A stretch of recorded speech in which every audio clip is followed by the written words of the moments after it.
بعد اعوذ باللہ من الشیطان الرجیم بسم اللہ الرحمن الرحیم ان الذین قالوا ربنا اللہ ثم استقاموا تنزل علیہم الملائکۃ الا تخافوا ولا تحزنوا وابشروا بالجنۃ التي کنتم توعدون نحن اولیاؤکم فی الحیاۃ الدنیا وفی الآخرہ ولکم فیہا ما تشتہی انفسکم لکم فیہا ما تدعون۔ درود شریف پڑھیے۔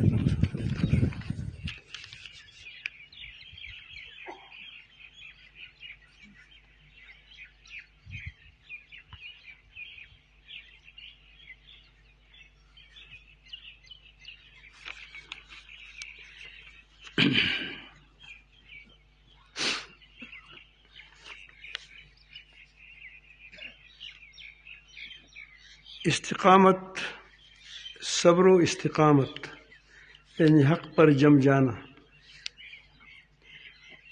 یہ بہت بڑی نعمت ہے جس کو حاصل ہو جائے۔ اللہ تعالی جل جلالہ ان لوگوں سے کام لیتا ہے دنیا میں جن کے اندر صبر و استقامت ہو۔ استقامت نہیں جس شخص کے اندر، اس کی دینی عمارت ریت کی ٹیلی پر ہے۔ ریت کی ٹیلے پہاڑ دو قسم کے، ایک تو ہوتا ہے کہ آپ جب ریتلی زمین ہوتی ہے وہاں جائیں، وہاں بڑے بڑے آپ کو پہاڑ سے نظر آئیں گے، لیکن جب ہوا آ جاتی ہے تو پورا وہ پہاڑ ایک طرح سے ادھر چلے جاتے ہیں۔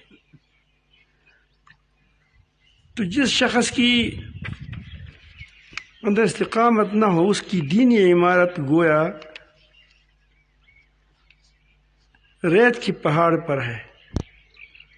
جب خواہشات کا، مال کا، منصب کا، داداروں کا، وغیرہ وغیرہ کا، یہ ہوا اس پر آ جائے، خواہشات، تو اس کی دین ختم ہو جاتا ہے۔ دیندار آدمی ہوتا ہے بظاہر، لیکن مجھے پشتو کی مثال دا چی مجھے پشتو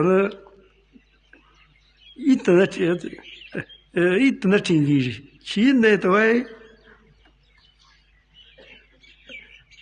نن نشانی ولی نہیں کریں سبوت عید دا دوسرا منی۔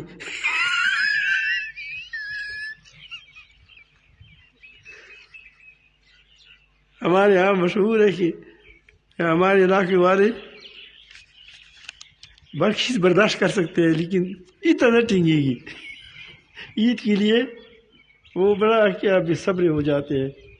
اس کو جو بھی پہلی عید لائے کیا کرتے ہیں، وہ کہتے ہیں بس ٹھیک ہے، یہ زبردست بنا ہے، پہلی عید لاتا ہے۔ تو یہ اس آیات کریمہ میں، دو آیات میں اللہ تعالیٰ جل جلالہ نے ہمیں استقامت کی فوائد بتائے ہیں، اور فرمایا ہے کہ استقامت دو ہے۔ ایک آدمی چرس پر استقامت کرتا ہے، وہ استقامت مراد نہیں ہے۔ ڈاکہ کرتے ہیں اس پر استقامت کرتے ہیں، نہیں، وہ کہتے ہیں ان الذین، یقیناً جو لوگ، قالو جنہوں نے کہا، قالو، اب یہ قال جو ہے، یہ مومن کا قال جو ہے یہ پوری وجود سے ہوتا ہے۔ اس کا قال صرف زبان سے نہیں ہوتا جس طرح ہمارے یہاں آج کل زبان سے باتیں ہوتی ہے۔ اس کا قال پوری وجود کا نچوڑ ہوتا ہے۔ جو کہتا ہے تو گویا وہ پوری وجود سے کہتا ہے۔ اس کی زبان، اس کا دل، اس کا عمل، سب کچھ سے گویا وہ کہتا ہے وہ ثم استقاموا، پھر اس پر ڈٹ جائیں، جم جائے۔ یہاں اللہ تعالیٰ جل جلالہ نے یہ نہیں فرمایا ان الذین قالوا اللہ ربنا، یہ علماء جانتے ہیں، آپ علماء ہیں کہ اللہ ہمارا رب ہے، تو اس سے یہ بھی مفہوم ہو سکتا ہے کہ ایک اور بھی ہے، یہ میرا دوست ہے، تو اس کا مطلب ہے کہ میرا اور بھی دوست ہے، میرا دوست، لیکن اگر کہ میں کہتا ہوں کہ دوست میرا یہ ہے، تو اس کا مطلب کیا ہے کہ اور نہیں ہے، اور نہیں ہے۔ تو حسر پیدا ہوا کہ وہ جب کہتے ہیں کہ رب ہمارا اللہ ہے، یہ مطلب ہے کہ اور نہیں، اور کوئی نہیں۔ پھر اس علم پر، اس عقیدی پر اور رب کی تقاضوں پر ثم استقاموا، جم جائیں۔ اب اس جم جانے کے لیے آزمائشوں کی ضرورت ہوتی ہے،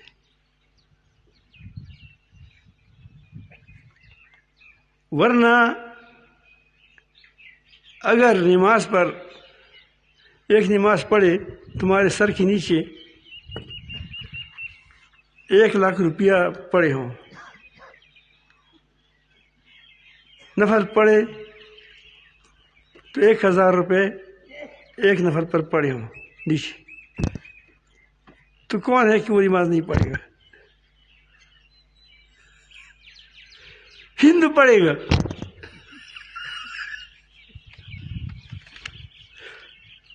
وہ مزدوری ہو گئی، غلطی کرتا ہے،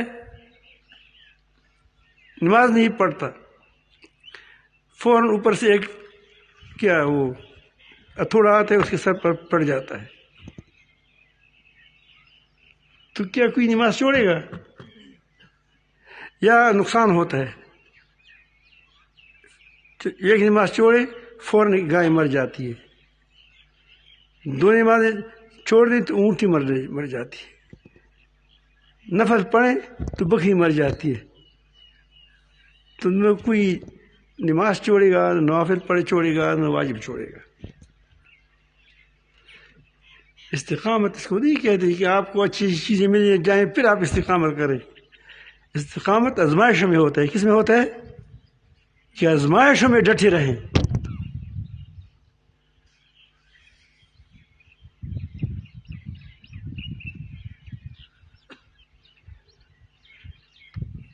سود نہ لیں، پوری دنیا مل جائے، کہو کہ نہیں، میرے رب نے کہا کہ سود مت کھاؤ۔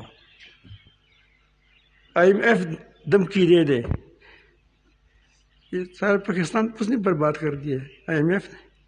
جو شخص، جو حکومتیں IMF کے ہاتھ چڑھی ہیں وہ دیوالیہ ہو گئی۔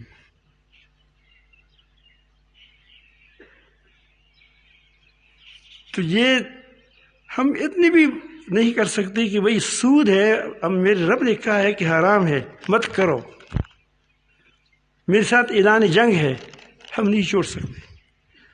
کیوں؟ یہ ہماری خواہشات کا مسئلہ ہے، یہ ہماری خواہشات کا مسئلہ ہے، اس لیے نہیں کرتے۔ باقی جہاں خواہشات کی مسئلہ نہ ہو، پھر بڑے دیندار ہوتے ہیں، پھر آپ دیکھو کیسے نعرے لگتے ہیں، جس میں کوئی آپ کو ملے لیکن جائے نہیں، آپ سے کچھ کا نقصان نہ ہو۔ اللہ تعالیٰ جل جلالہ آدمی کو جانچتا ہے، اگر یہ جانچ نہ ہو تو استقامت کا پتہ نہیں چلتا کہ سچا کون ہے، جھوٹا کون ہے۔ افحسب الناس ان یترکوا ان یقولوا آمنا وہم لا یفتنون، لوگ یہ گمان کرتے ہیں کہ ہم صرف ایمان کہیں کہ ہم نے ایمان لائے، اس کو چھوڑا جائے گا، اس کو آزمائش کی بٹھی میں نہیں ڈالا جائے گا، ضرور ڈالا جائے گا، کھرے کوٹے کو معلوم کرنا ہوگا تاکہ لوگ دیکھیں۔ کبھی کبھی ایک شاعر ہوتے ہیں نا، شاعر کبھی کبھی آپ نے دیکھا ہے شاعر واقعی دل میں واقعی کہتے ہیں کہ میں بہت بڑی چیز ہوں، کہ اگر کوئی مسئلہ آ گیا تو میں جان دے دوں گا۔ بہت سے لوگ ایسے ہوتے ہیں کہ اس کی دل میں ایک ولولہ ہوتا ہے، جذبہ ہوتا ہے کہ اگر کوئی ایسی بات آ گئی کہ کوئی زور آزمائی ہو گئی تو میں کیا کروں گا، میں بڑی بالوائی دکھا دوں گا۔ لیکن جب وقت آتا ہے سب سے پہلے وہ بھاگتا ہے۔ ایسا ہوتا ہے نہیں ہوتا؟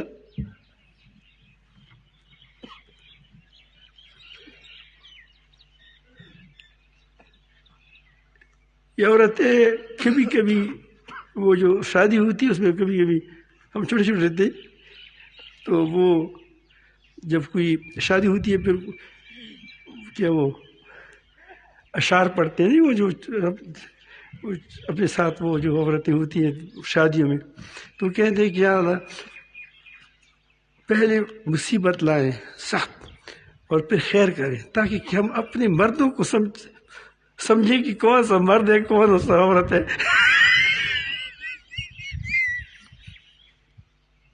کیونکہ جب آزمائش نہ ہو کیا پتہ چلے گا کہ کون نر ہے کون زنانہ ہے۔ مرد عورت کا پتہ تو اس وقت چلتا ہے کہ جب میدان گرم ہو۔ اب فلسطین میں میدان گرم ہے، اب پتہ چلتا ہے کہ کون مسلمان ہے کون کیا ہے، کس کے ساتھ دے رہا ہے۔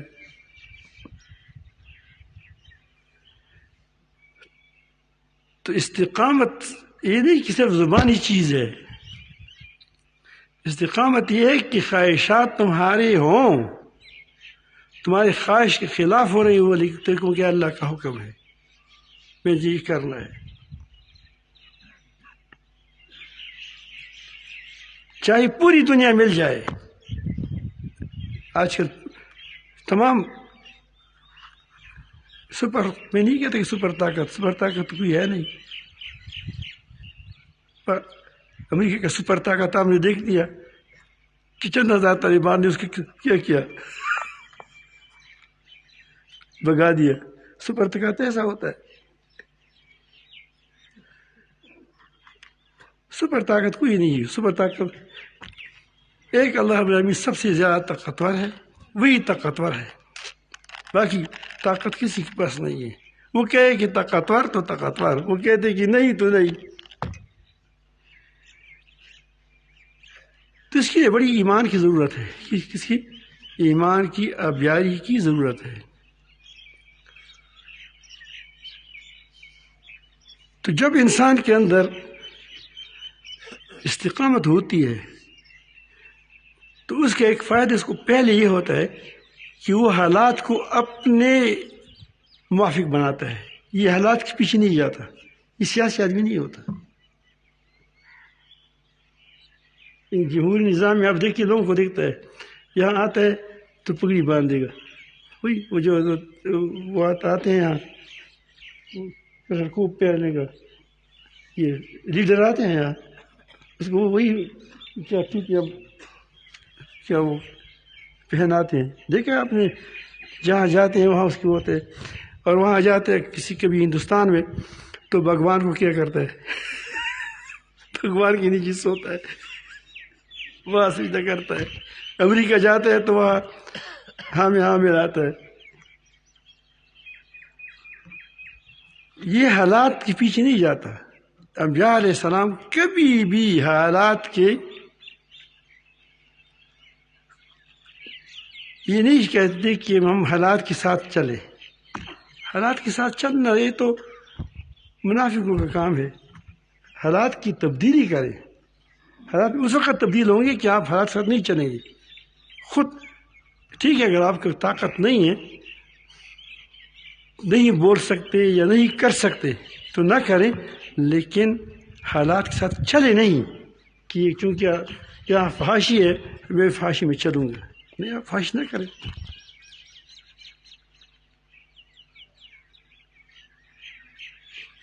تو یہ گرگٹ ہے. کیا ہے گرگٹ؟ جانتے ہیں کربوڑا. یہ گرگٹ جس پتھر پر بیٹھتا ہے اسی طرح اس کا رنگ ہوتا ہے.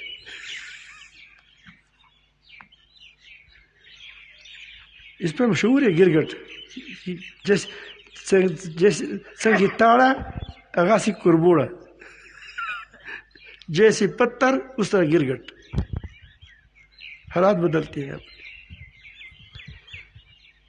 تو حالت اس وقت بدلتی ہے، حالات وہ لوگ بدلتے ہیں جو خود نہیں بدلتے، جو کہ ہے رب کے ساتھ اتنی مضبوط ہو کہ دنیا ایک طرف ہو جائے اور یہ اکیلا ہو.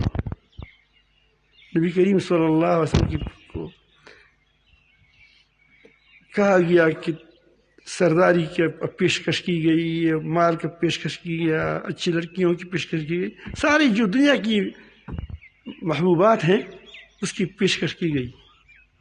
تو نبی کریم صلی اللہ علیہ وسلم نے جواب کیا تھا کہ اگر یہ تو دنیا کی چیزیں ہیں، اگر آپ ایسی کرامت دکھائیں کہ میرے ایک ہاتھ پر سورج ہو، دوسری ہاتھ پر چاند ہو، پھر بھی میں ایک حرف سے بھی نہیں اٹھوں گا جو اللہ تعالیٰ نے بھیجا.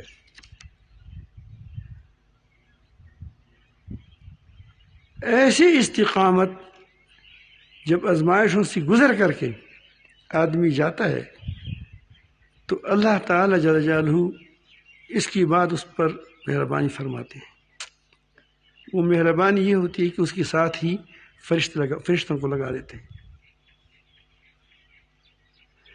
اب اس کے ہاتھ سے اللہ پاک بڑے بڑے کام کرتے ہیں.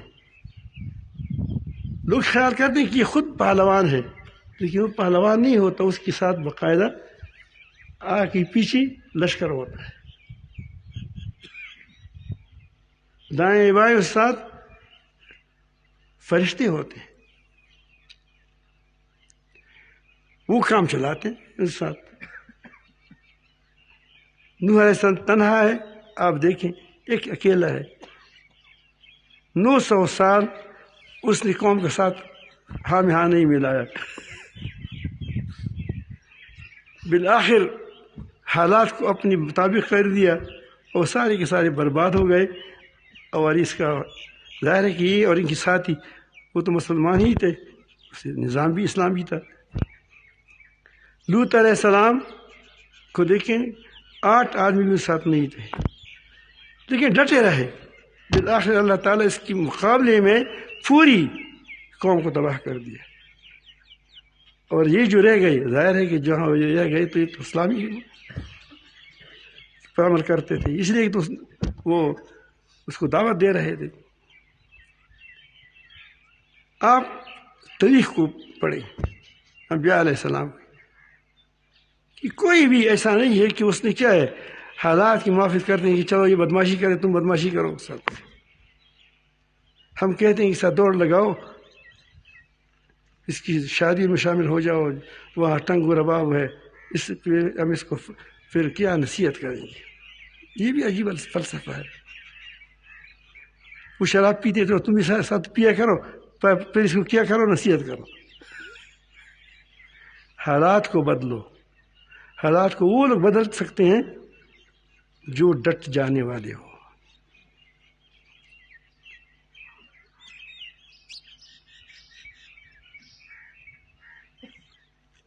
امریکہ نے طالبان کو کہا کہ سعودی عرب میں مذاکرات کریں گے کیونکہ اس کو وہاں زیادہ شوشہ ملتا تھا.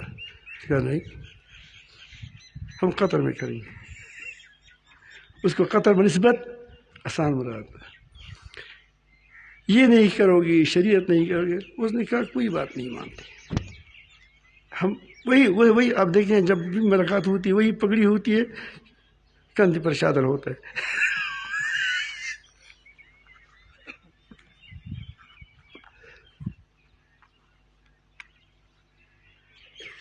پھر وہ فیصلے خود کرتے ہیں. اللہ تعالیٰ جل جلالہ ہمیں استقامت نصیب فرمائے، آزمائشوں کے بغیر نصیب فرمائے، کیونکہ آزمائش ہمارے اندر طاقت نہیں ہے، کمزور ہے. انسان ہی استقامت اختیار کر سکتا ہے، فرشتوں کو استقامت کی ضرورت نہیں ہے کیونکہ اس کی خواہشات نہیں ہے۔ جانور جو ہوتا ہے وہ صبر نہیں کر سکتی کیونکہ وہ کیا ہے، اس کے اندر عقل نہیں ہے، لگام نہیں ہے کہ اس کو پکڑ لے۔ انسان ہی کر سکتا ہے، اس کے اندر عقل ہے، عقل سے اپنے خواہشات کو لگام دے کر سیدھے اللہ تعالیٰ کے راستے پر اس کو چلائے۔ جب ایسی حالت ہو جاتی ہے، میں آپ کو ایک واقعہ سناؤں، ایک تو لطیفہ سناؤں گا، وہ میں نے وعدہ کیا ہے، اس کے ساتھ اس کا تعلق نہیں ہے۔ مفتی صاحب سے صبح بات ہو گئی، بات پیتی کی آ گئی، تو میں کہا میں انشاءاللہ آپ کو وہاں بتاؤں گا، تو ساتھی بھی خوش ہو جائیں گے۔ رشید احمد گوئی رحمۃ اللہ علیہ کی یہ یتیم ہو گیا تھا، اس کی والدہ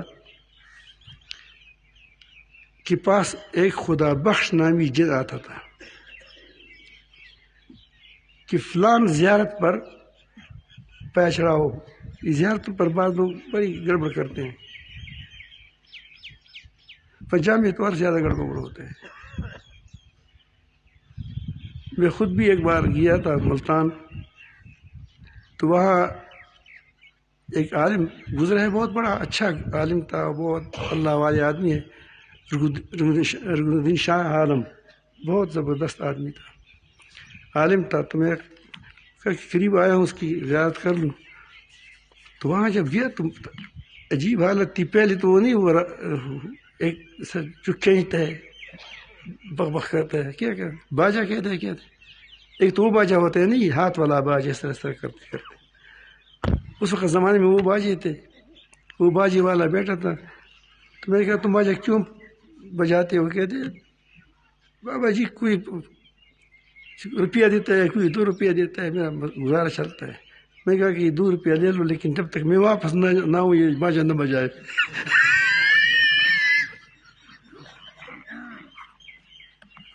اس وقت حضرت مفتی عبدالستار صاحب رحمۃ اللہ علیہ حیات تھے، اللہ تعالیٰ اس کو، بہت زبردست آدمی تھے، میرے ساتھ بڑی محبت کرتے تھے۔ خیر المدارس کے مفتی تھے، خیر المدارس نہیں ہمارا ملتان والے، آج کل حضرت مولانا مفتی قاری محمد حنیف جلندی صاحب دامت برکاتہ اللہ علیہ اس کو سنبھالتے ہیں، اور ہمارے وفاق کا ناظم بھی ہے، اس کا وہ مفتی تھا وہاں مدرسے میں۔ تو میرے ساتھ بڑی محبت کرتے تھے، بہت پکے آدمی تھے۔ تو میں نے اپنے ساتھ ایک ساتھی کو لے گیا کہ مجھے وہاں لے جاؤں، بس میں گیا وہاں، باجا تو بند ہوا، تو وہاں ایک بہت بڑا دھواں اٹھ رہا تھا۔ میں نے کہا کہ دھواں کیا آگ جل رہا تھا، یہ تو ان لوگوں کو پتہ ہوگا کہ وہاں کی کیوں آگ جلاتے ہیں، پتہ نہیں کس میں کیا چیز تھی، کوئی کرامت تھی یا کیا تھی، لیکن اس آگ سے لوگ گزرتے تھے۔ میں نے سیڈ لگا دی، میں نے کہا کہ ایسا نہ ہو کہ کوئی، میں بہت سخت باقی چیزیں تو کرتا رہتا ہوں، لیکن شرک کے بارے میں بڑا ڈرپوک ہوں۔ ساتھ ہمارے ہاں ہیٹر نہیں ہوتے، ہیٹر سامنے جب رکھتا ہے تو میں کہتا ہوں کہیں وہ مجوسیوں کے ساتھ مشابہت نہ آ جائے، تو اس کا پیر لیتا ہوں۔ تو میں نے اس دعا سے سیڈ لیا، اب دیکھا تو وہاں کوئی عورتیں آئی ہیں اور وہاں سر لگایا ہے، کیا وہ، مجھے بڑا افسوس آیا، دیکھا کہ کتنا بڑا عالم عمر بھر توحید بیان کیا، کرتے رہے، اور اب یہ بیچارہ قبر میں ہے، اور یہ اس ساتھ لوگ شرک کرتے ہیں۔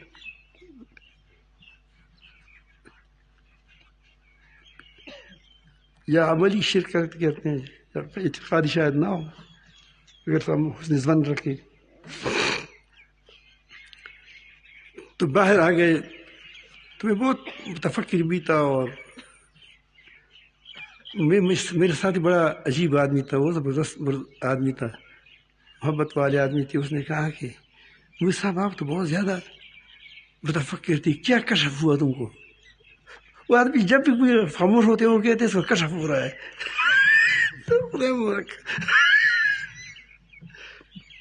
میں نے کہا مجھے کشف تو ہوا، لیکن اس کشف پر عمل کرنے کے لیے آپ کو اٹھنا ہوگا۔ اس نے کہا میں نے کہا وہ کیسے؟ میں نے کہا کہ اس قبر والے نے وہ عالم نہیں تھا، مجھے زبان حال سے کہا، مجھے زبان حال سے کہا کہ میں دنیا میں کتنے، یہی میں سوچ رہا تھا نا کہ اتنے تبلیغات کی، خدا کی طرف لوگوں کو بلایا، اب یہ ظالم میرے ساتھ شرک کرتے ہیں، مجھے سجدی لگاتے ہیں وغیرہ وغیرہ۔ تو اس نے کہا کہ صبر، اگر تمہاری طاقت میں ہو تو ایک ڈانگ لے لو، ڈانگ نہیں یہ سب کو بھگا دو۔ میں کہا کیا تیار ہے؟ اس نے کہا کہ یار آج بڑی عجیب آدمی ہے، اس پہ گاڑی اڑائے۔ تو وہ وہاں یہ چیزیں بہت ہوتی ہیں۔ تو گنگوئی رحمۃ اللہ علیہ کی والدہ کے پاس بھی ایک جن آتا تھا کہ فلان جنات میں بھی کوئی بریلی ہوتا ہے، کوئی پنجپیری ہوتا ہے، کوئی کیا اہل حدیث ہوتا ہے، کوئی ہندو ہوتا ہے، کوئی سکھ ہوتا ہے۔ جیسے ہمارے اندر طبقات ہے نا، ان کے اندر بھی طبقات ہے جنات کے اندر۔ کوئی یہودی ہوتا ہے، تو اس نے کہا نیک مذہب اس کا نہیں ہے، مسلمان بھی ہوتے ہیں اس کے، اچھے لوگ بھی ہوتے ہیں، نیک لوگ تمہارے ساتھ کام بھی کرتے ہیں، اچھے لوگ۔ تو وہ اس نے کہا کہ پلان زیارت پر پایا کیا ہوتا ہے، وہ روشنی کیا ہوتی ہے، وہ جلاؤ تو آپ کو کیا ہوگا، ورنہ میں اس بچے کو مار دوں گا۔ وہی رحمۃ اللہ کے بارے میں کہتا تھا۔ اس نے کہا کہ یہ حرام ہے، میں نہیں کر سکوں گی، آپ نے جو کچھ کرنا ہے کریں۔ تو وہی رحمۃ اللہ فرماتے ہیں کہ میری والدہ فرماتی تھی کہ اللہ ہے، وہ میرے پاس آتا تھا جن، لیکن آپ کو نقصان پہنچانا تو کیا کہ آپ کو خواب میں بھی نہیں ڈرا سکے، خواب میں بھی نہ ڈرا سکے۔ اس کو کیا کہتے ہیں؟ ایمان کہتے ہیں، طاقت کہتے ہیں، ایمانی طاقت کہتے ہیں۔ نازک حالات پر میں عہد پر قائم ہونا یہ بہت زبردست استقامت چاہتا ہے۔ تو آپ ہماری صحابہ کرام کی تاریخ کو دیکھیں، اسے نازک حالات میں عہد پر قائم رہے، بہت نازک حالات میں۔ جب اس طرح آدمی کو اللہ تعالیٰ جل جلالہ پر استقامت نصیب فرمائے تو وہ انقلابات لاتے ہیں، اور انقلابات میں 7 فرشتے ہوتے ہیں۔ حضرت مولانا الیاس رحمۃ اللہ علیہ بہت پختہ آدمی تھے، زبان اتنا کمزور تھا کہ وہ خود کہتے تھے کہ میرا زبان میرا ساتھ نہیں دے رہا ہے میری جذبات کا۔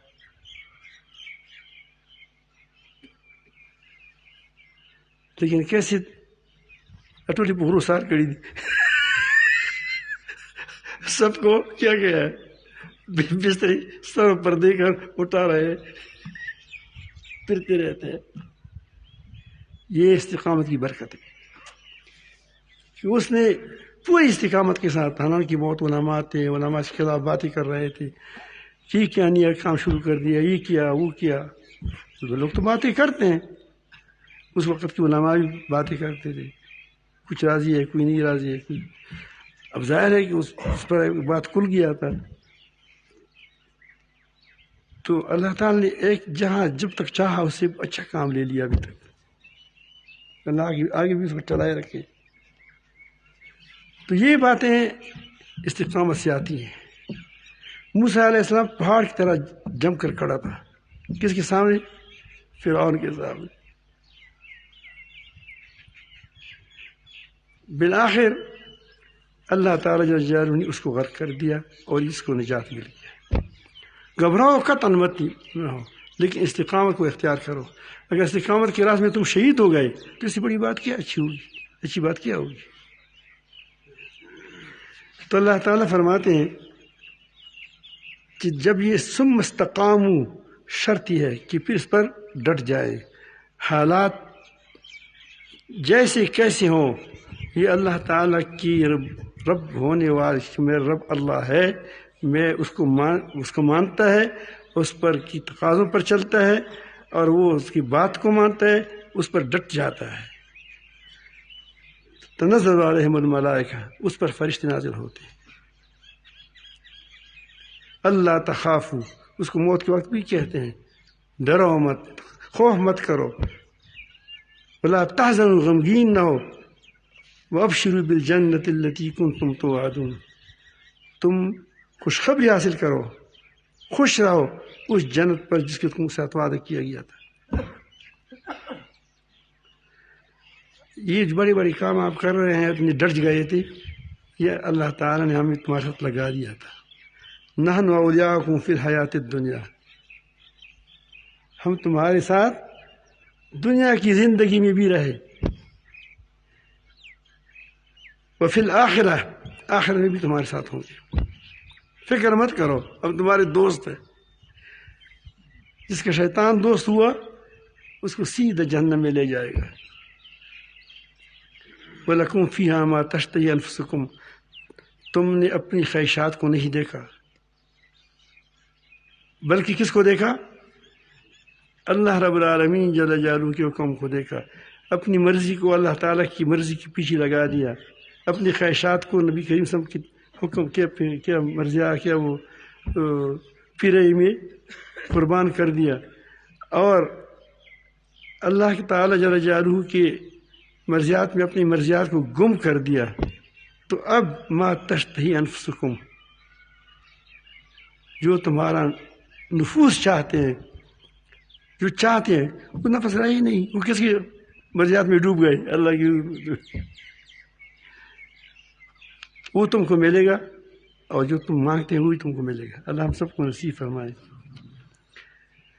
تو اس کے لیے استقامت حاصل کرنے کے لیے آپ چونکہ یہاں اس میں آئے ہیں، دارالایمان میں آئے ہیں، ایک تو معاملات پر پابندی کریں۔ معاملات پر پابندی کرنے سے انسان کے اندر استقامت پیدا ہوتی ہے۔ ہمیشہ شیخ رحمۃ اللہ علیہ نے یہ بات فرماتے تھے، مجھے بھی کئی بار خط میں لکھا کہ معاملات پر پابندی ترقی کا زینہ ہے، معاملات پر پابندی ترقی کا زینہ ہے، یہ بتاتے تھے۔ اور خود بھی وہاں رہے مدینہ منورہ میں، وہاں سلفی تھے، اہل حدیث تھے، اس کی قدر بھی کرتے تھے، وہ ان کی قدر کرتے تھے۔ وہ وہاں انہوں نے اوجز المسالک لکھا، امام موطا مالک کی وہ جو شرح لکھی، تو اس کی عرب جب اس کی علماء نے اسے پڑھا، نے کہا کہ شیخ نے موطا کو کیا بنایا؟ حنفی بنایا۔ ایسے اس کی تشریح کی کہ کیا اس پر وہ کرے گا۔ پکے لوگ پکے کام کرتے ہیں، وہ نوادور نہیں ہوتے۔ تو آپ ایسا کریں کہ ایک تو استقامت کے ساتھ دال کایا کریں۔ کیا کریں؟ بالکل چند ایک ماہ ہے، اگر ایک ماہ آپ نے چٹنی نہیں کھائی، گھر میں آپ کو چٹنیاں ملتی تھی، وہ کیا وہ اچار نہیں کھایا، اور آپ کی کیونکہ انسان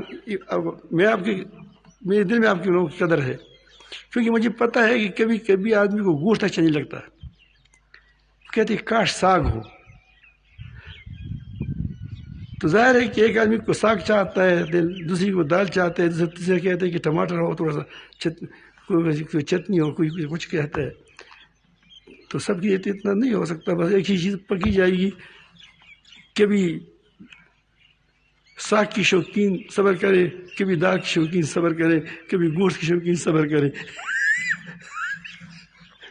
تو اس سے تمہاری اصلاح ہو جائے گی انشاءاللہ، استقامت آپ کو حاصل ہوگی۔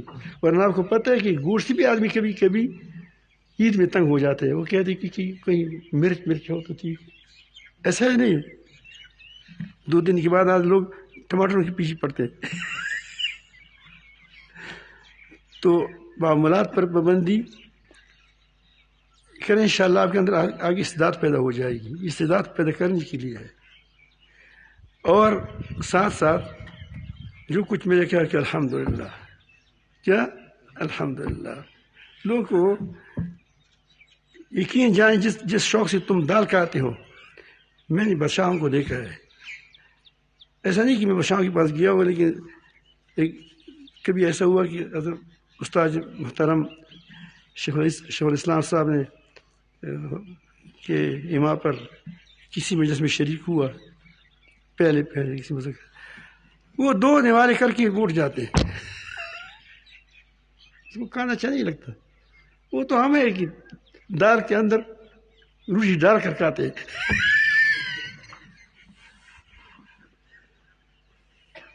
اور کھاتے رہتے ہیں، گپ شپ لگاتے ہیں، ایسے اس کو نصیب نہیں ہے۔ چیزیں ہیں لیکن کھا نہیں سکتے، وہ پھر مزدور کھاتے ہیں۔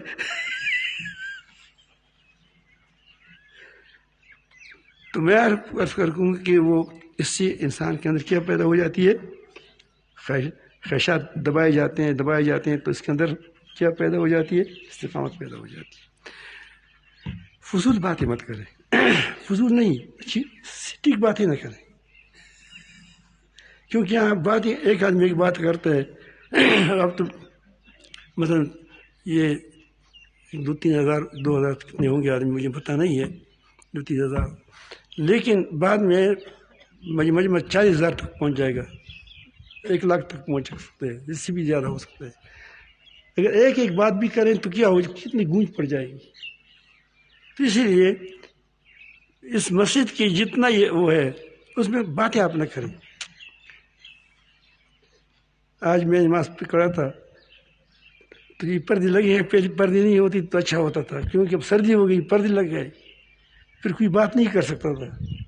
اب پردے کے پیچھے باتوں کو موقع مل جاتا ہے۔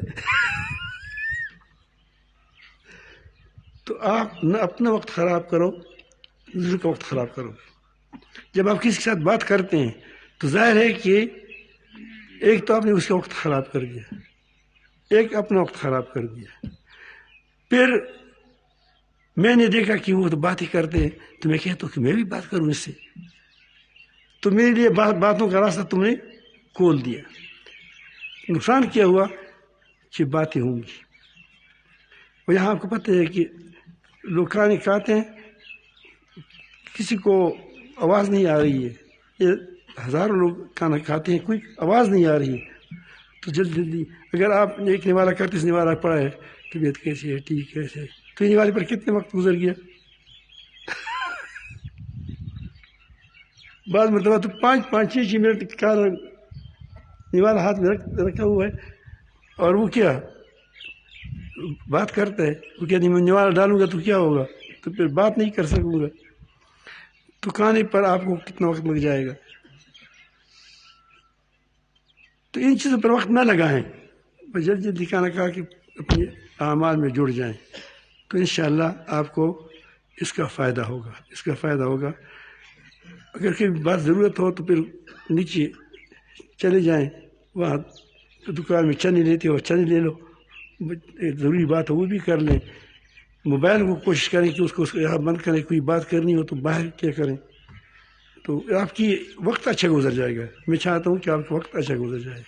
اب میں ایک لطیفہ آپ کو سناؤں گا پیٹی کے بارے میں۔ ہمارا ایک چچزاد بھائی ہے، وفات ہو گیا، دعا کریں کہ اللہ پاک اس کو بخش دیں، بہت عرصہ پہلے وفات ہو گیا۔ اس کا نام عطاء الحق تھا۔ ایکسیڈنٹ میں شہید ہو گیا سفر میں۔ وہ ہمیں ایک دن بتا رہے تھے کہ ایک آدمی اپنی ماموں کے گھر گیا تھا، اپنی ماموں کے گھر، وہ گھر دور تھا، جیسا کہ یہاں سے دوابہ اتنی دور تھا۔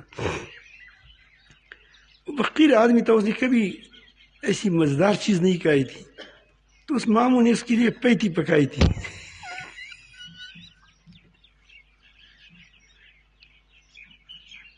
تو اس کو بڑا مزہ آیا، اس نے کہا کہ زبردست چیز ہے یہ۔ تو تو اس نے جاتے وقت کہا کہ تم نے جو میں رات کھانا کھلایا وہ کیا چیز تھی، کون سا سالن تھا وہ کہتے وہ پیتی تھی. کیا تھی؟ پیتی نہیں، وہ جو آپ پہچانتے ہوں گے، وہ جو مونگ نہیں ہے، مونگ کو کوٹا جائے، اس میں تھوڑا سا مسالے ملایا جائے، وہ اس سے دال سے ہوتے ہیں. ایک تو چاول ہوتے ہیں نا جو کھچڑی میں ڈالا جاتا ہے، اس کو کیا کہتے ہیں؟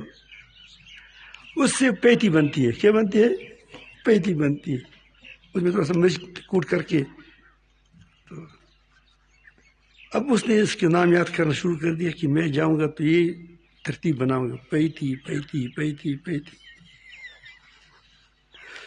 رات میں پانی پیتا تھا، تالاب تھا، پیاس لگ گئی، وہ بھول گیا اس کو.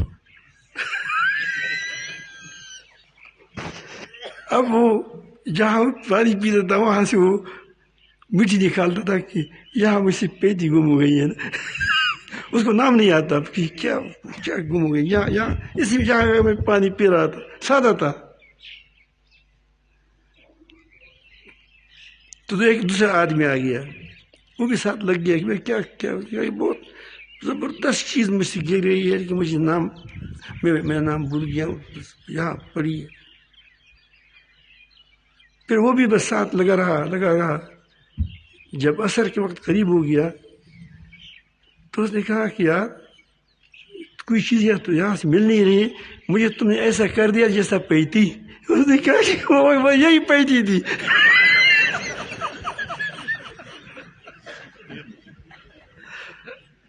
تم مجاہدہ کرو، کبھی نہ کبھی کسی اور کی طرف سے آپ کا کچھ نہ کچھ تو مل جائے گا. وہ پیتی تو خبر ہے اللہ تعالیٰ کبھی گپ شپ لگاتے ہیں تاکہ تنگ نہ ہو جائیں. ٹھیک ہے سر.